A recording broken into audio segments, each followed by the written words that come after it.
On behalf of the bride and the groom and their respective families, I want to thank each and every one of you for joining us this afternoon as we celebrate this great institution called marriage. Please go ahead and find your seats.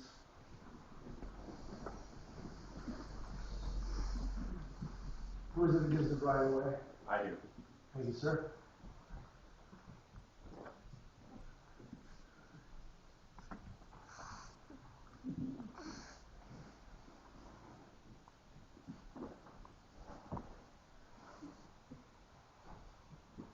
How you guys doing? You nervous? It's hot. You guys hot? No. Oh, you guys are fine? Today we get to come together and celebrate something pretty profound.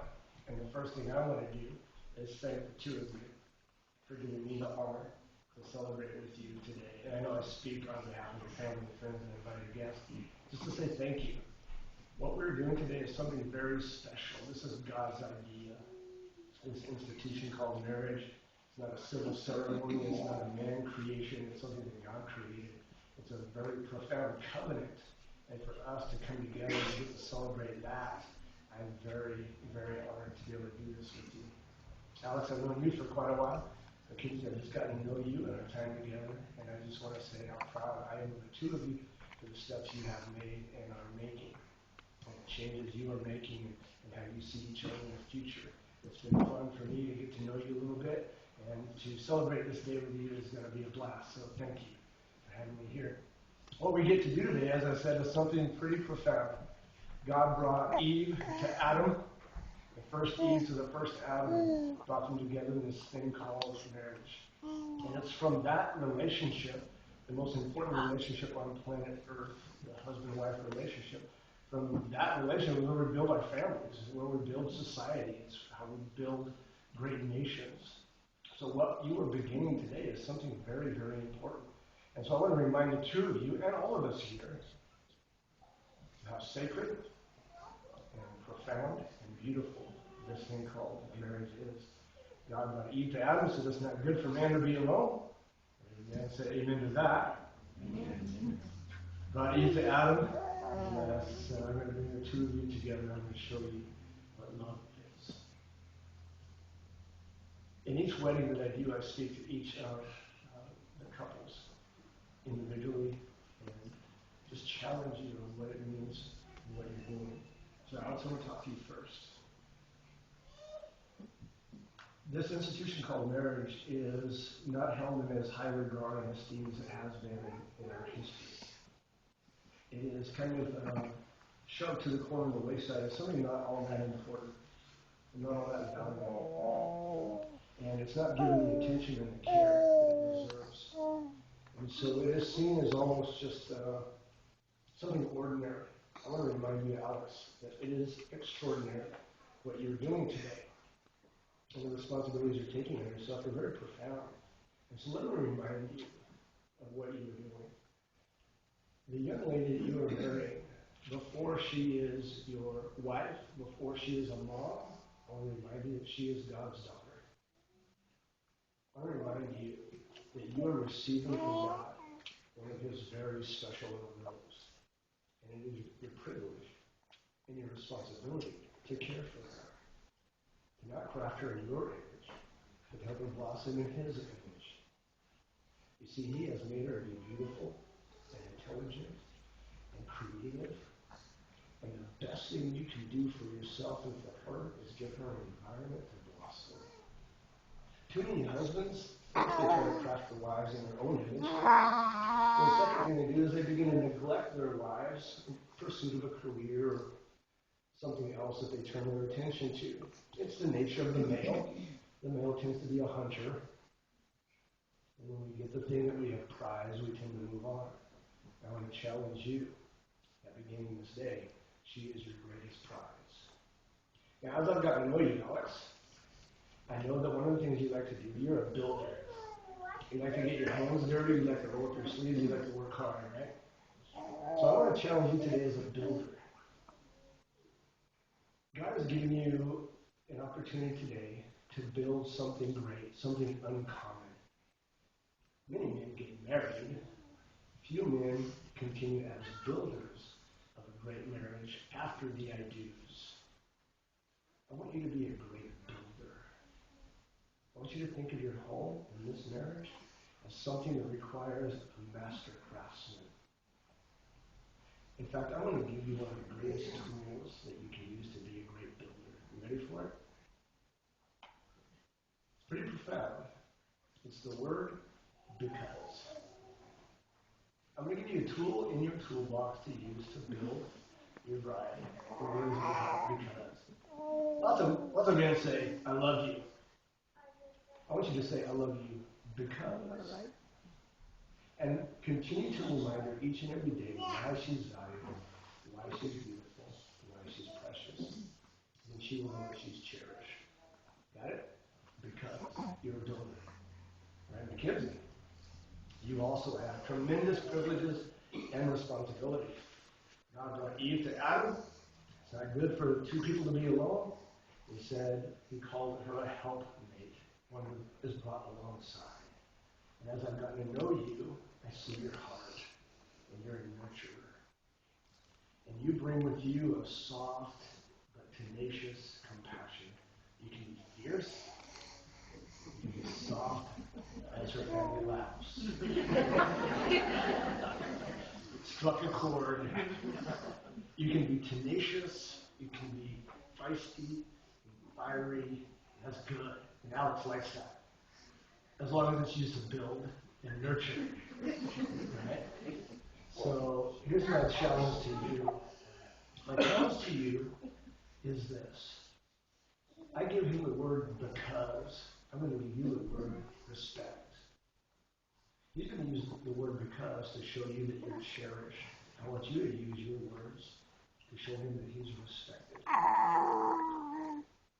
For men, life is a competition. And out there, away from the house, everything we do is a competition. When Alex comes home, my prayer is that you would help provide for him an environment of true rest. Out there, he's fighting and clawing. But here at home, he's safe. Make sure your words make him safe. Feel safe. Because you're also a builder of this house. He's not building it alone. My challenge to you is to use your gift of words to provide for him just a place where he can be nurtured. And as I shared with you this last week, I love both of your smiles a lot. And so I asked for them on demand. Like now would be great. If you can do that in your home a lot, your home will set the thermostat, and everyone who comes in will feel warm. Go ahead and take each other by the hand as we share our vows.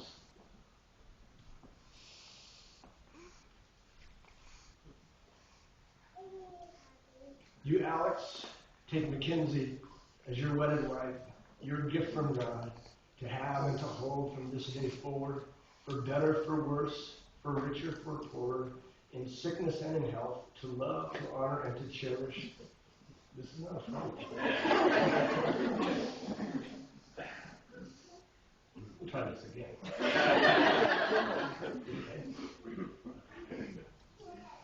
You, Alex, take MacKenzie as your wedded wife, your gift from God, to have and to hold from this day forward, for better, for worse, for richer, for poorer, in sickness and in health, to love, to honor, and to cherish for all time, according to God's covenant of unconditional love.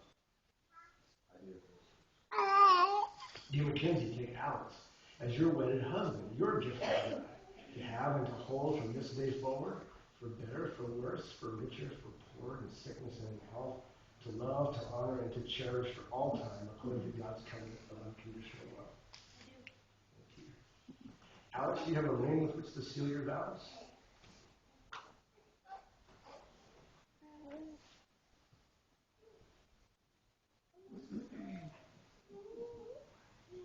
You take her by the left hand, please. Repeat after me, please. MacKenzie, with this ring, I receive you as my wife. It represents my promise to share my life with you. It's a symbol of my love and my covenant with you and you alone. I do this in the name of the Father, the Son, and the Holy Spirit. Can you take another one, please?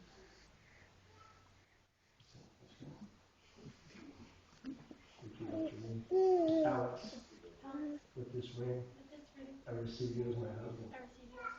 It represents my promise to share my life with you.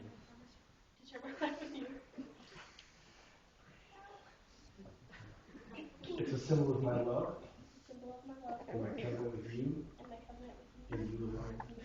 I do this in the name of the Father, the Son, and the Holy Spirit. At this time, Alex and MacKenzie have selected a special song and 2 special celebrations within their wedding. And those special celebrations are Unity Sand and Communion. Let me share just a little bit about those with you. Unity Sand is the contemporary version of Unity Candles. It represents the promise and the profound truth that God shared about a marriage, that 2 will become one. 2 sets of wills and personalities and dreams and hopes and aspirations molded together in this bond of love. And in communion, Alex and MacKenzie are both Christ followers, and I have the honor of being their pastor and watching them grow. And as Christ followers, we recognize that building a great marriage requires more than what each of us has. It requires a strong foundation, and that foundation is the love that Christ has shown to each of us. And that love is represented by communion. Jesus gave his life for us in sacrifice and service, and that's what is required of a husband and a wife. So they'll be celebrating those 2 within this celebration. So join with me in the special songs Alex and MacKenzie share together in unity and communion.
Today, we celebrate love.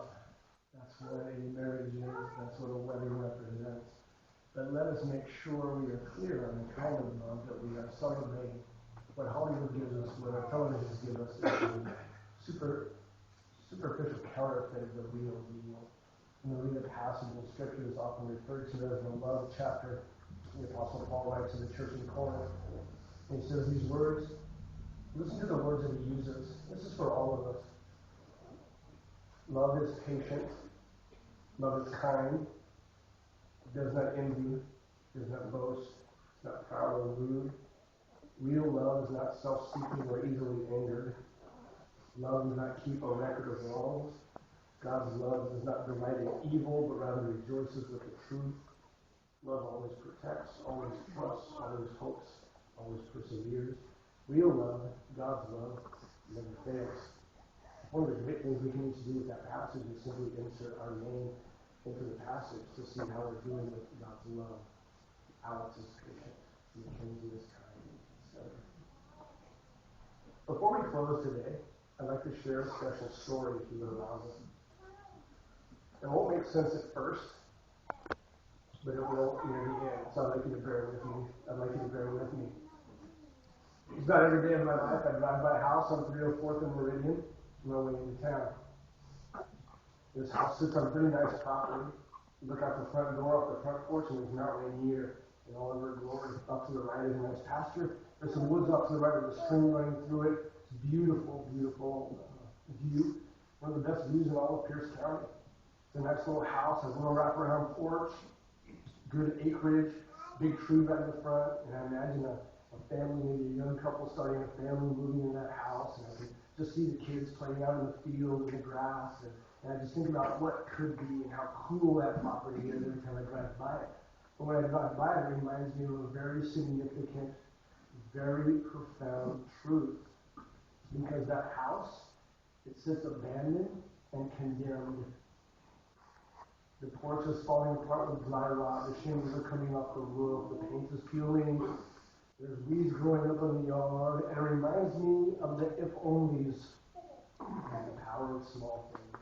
If only, you see, they had painted when they should have. If only they had taken care of the deck when they should have. If only they had pulled the weeds. If only they had relooked. If only they had done the small things. That great little house would be still beautiful today, but they neglected the small things. And what is true of houses is true of relationships.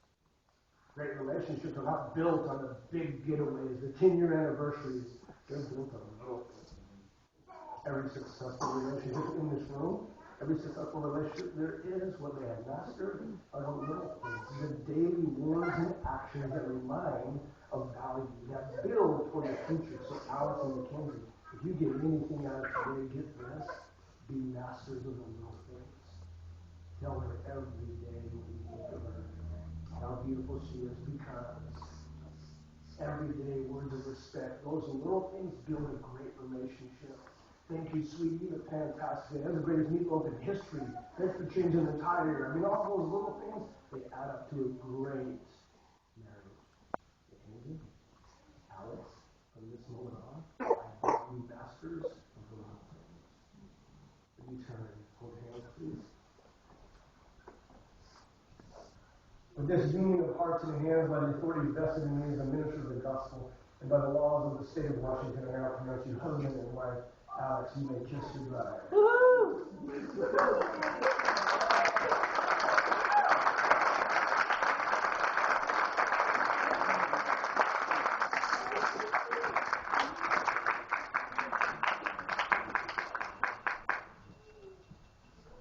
On this, the 10th day of December of the year 2011, I have the distinct privilege of introducing to you for the first time ever in the known universe, Alex and MacKenzie Greenwood. May God richly bless you.